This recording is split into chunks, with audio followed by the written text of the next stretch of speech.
তো আব্বা বলছে তাহলে গাঞ্জাখোর কেমন হয়? বলছে ইয়েস ইয়েস ইয়েস। আমার কথা আমি সোজা ভাষায় বলে যাই, মুরব্বীরা রাগ করতে পারেন, মায়েরাও রাগ করতে পারেন, আমি সোজা ভাষায় বলছি। আরে যেই মেয়ে আমাকে বিয়ের সময় আমার দাড়ির জন্য বিয়ে করতে চায় না, সে তো আমার বাড়ির বউ হওয়ার যোগ্যতাই রাখে না। আর যেই মেয়ে আমাকে দাড়ির জন্য বিয়ে করতে চায়, সেই তো আমার বাড়ির বউ হওয়ার যোগ্যতা রাখে। এখন দেখেন বিয়ের সময় আসলে কোরআনটা আপনাকে কি বলছে, খেয়াল করবেন। কোরআন বলছে ইয়াকুনু ফুকারা আয়ুগনিহিমুল্লাহু মিন ফাদলিহি।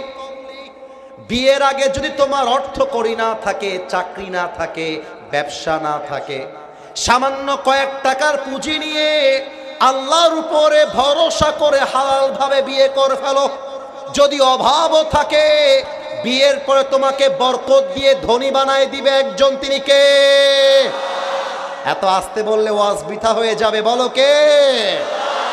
আচ্ছা, একটা প্রশ্ন আবার করে ফেলি, সেম জবাব আসবে কিন্তু মন থেকে দেওয়া লাগবে। আমাদের রব একজন, তিনি কে? আওয়াজটা জোরে চায়, আমাদের রব একজন, তিনি কে? আল্লাহ আমার রব। সবাই মিলে আল্লাহ আমার রব, দমে দমে তনু মনে তারি অনুভব, ঠিক কিনা বলে? তোমার দুনিয়াতে আমি যেদিকে তাকাই, অথই নেয়ামতে ডুবে আছি সবাই। পাখালির কণ্ঠে শুনি তাসবিহ কল রব, তাসবিহ কল রব, আল্লাহ আমার রব, দমে দমে তনু মনে তারি অনুভব। রবকে যেহেতু অল্প সময় কোরআনের কাছে, এবার আমাদের লাস্ট প্রশ্ন। প্রবাদ বাক্য আছে, শেষ ভালো যার সব ভালো তা। আরে যার কপাল ভালো সেই আজকে দোয়া করে বাসায় ফিরে যাবে, ঠিক কিনা বলে? আপনাদেরকে এতক্ষণ যাবৎ কোনো এক্সট্রা প্রশ্ন করি নাই, কিন্তু এখন করতে চাই। আশা রাখবো 95% মানুষ উত্তর দিতে সক্ষম হবে। আমার কথা বুঝতে কোনো সমস্যা হচ্ছে না তো কারো? আমাকে একটু বলেন তো, পাবনার সুজানগরের ভাইয়ার, আমার কথা কি বোঝা যায়? আচ্ছা বলেন তো, আমাদের নবীর যত পুত্র সন্তান পৃথিবীতে এসেছে, ছেলে সন্তান, ভয় পাবেন না, মন খুলে উত্তর দেবেন, আমি আছি তো। বলেন তো, আমার নবীর কোন ছেলে সন্তান কি দুনিয়াতে শেষ পর্যন্ত বেঁচে ছিল? উত্তর সঠিক, কিন্তু দুঃখের বিষয় এই ডানে এদের সাউন্ড 100, বামে কোনো সাউন্ডের ক্রেজই নাই, ভাইবই নাই। এবার সবাই মিলে রেখে দেন। বলেন তো, আমার নবীজির কোনো পুত্র সন্তান তথা ছেলে সন্তান কেউ ছিল? ছিল, কিন্তু শেষ পর্যন্ত কেউ বেঁচে ছিল? ছিল না। দ্বিতীয় প্রশ্ন, বলেন তো, আমার নবীর যেই কয়জন মেয়ে দুনিয়াতে এসেছেন, একজন মেয়েকে নবীজি অনেক বেশি কলিজা দিয়ে ভালোবাসতেন, ওই মেয়েটার নাম কি মা? বলেন তো সবাই, একটু জোরে বললে খুশি হতাম। কি মা? রাদিয়াল্লাহু তাআলা আনহা। তৃতীয় প্রশ্ন, বলেন তো, ফাতেমার গর্ভে দুইজন জান্নাতের সর্দার এসেছিলেন, তার নাম কি কি?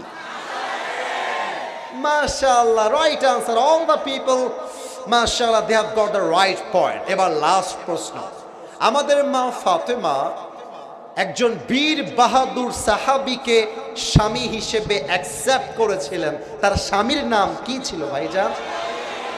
আলী রাদিয়াল্লাহু তাআলা আনহু। আর একবার উত্তর চাই, ওই সাহাবীর নাম কি? আলী রাদিয়াল্লাহু তাআলা আনহু। এবার দেখেন, কোরআনকে সোজা সাপটা একটা প্রশ্ন করে, প্রশ্নের জন্য পরিবেশ ঠান্ডা হতে হবে। আচ্ছা খেয়াল করেন তো, কেউ কাউকে ডাক দিল, এই এই, আমার চোখ সব দিকে আছে, আমি কিন্তু কানা না রে বাবা, চশমায় পাওয়ারও আছে অনেক বেশি, খবরদার। আমি যেন আর একটা আওয়াজ না পাই, এটা আমার আলোচনার শেষ চ্যাপ্টার। একটা দুইটা প্রশ্ন পড়ে দোয়া করবে। আচ্ছা কোরআন, আমি চাই ইসলাম দিয়ে পুরো বিশ্ব চলবে, আমি চাই ইসলাম দিয়ে পুরো বিশ্বের রাজনীতি চলবে। আচ্ছা কোরআন, আমি সংখ্যায় কম, আমার সামনে দল অনেক বড় কাফেরদের দল, আর আমি মাত্র একা মানুষ, আমি কি করতে পারি? কোরআন বলছে ওয়ামাইয়াতাওয়াক্কাল আলাল্লাহি ফাহুয়া হাসবু, whoever trusts in Allah subhanahu wa ta'ala, Allah says I'm sufficient for him. যেই বান্দা সুখে দুঃখে কষ্টে আপদে বিপদে যুদ্ধে আমি আল্লাহকে ভরসা করতে পারে, আমি আল্লাহ একাই তার জন্য যথেষ্ট হয়ে যায়। তাও তো সুবহানাল্লাহ পড়তে পারলেন না আপনারা সবাই মিলে। এবার আমার দুই হাত সবাইকে দেখতে হবে, হাত তোলার প্রয়োজন নেই। আমাকে একটু উত্তর দেন, আমার দুই হাত দেখা যায় না? আওয়াজ কমে গেছে, দেখা যায়? আচ্ছা, আমার এটা ডান হাত, এটা আমার বাম হাত। আমি এই মুহূর্তে হাতগুলো যেদিক যেদিক ঘোরাবো, আপনাদের চোখ সেদিক সেদিক ঘুরলে হাদিসটা আপনারা এই মুহূর্তে বুঝতে পারবেন। এতক্ষণ প্রত্যেকটা কথা বলেছি আয়াত আয়াত আয়াত, এই মুহূর্তে জাস্ট একটা হাদিস শেয়ার করতে চাই। আমার দুই হাতটা কেউ যেন মিস না হয়ে যায়। সুজানগরের ভাই ডান হাত, সবাই ডান দিকে তাকান। এখানে যুবকদেরকে দিয়ে লম্বা একটা লাইন আছে, এবার আমার দিকে তাকান। এই লাইনটা কি দেখা যায়? আপনারা কথা বলছেন না। এই লাইনটা কি দেখা যায়?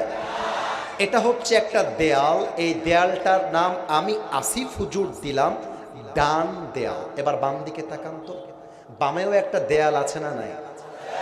এবার আমার দিকে, লুক অ্যাট মাই ফেস, পেছনে দেখেন তো ব্যানার দিয়ে একটা লম্বা দেয়াল আছে না নাই? Let's come to the main point, হাদিসে ফিরে যাই।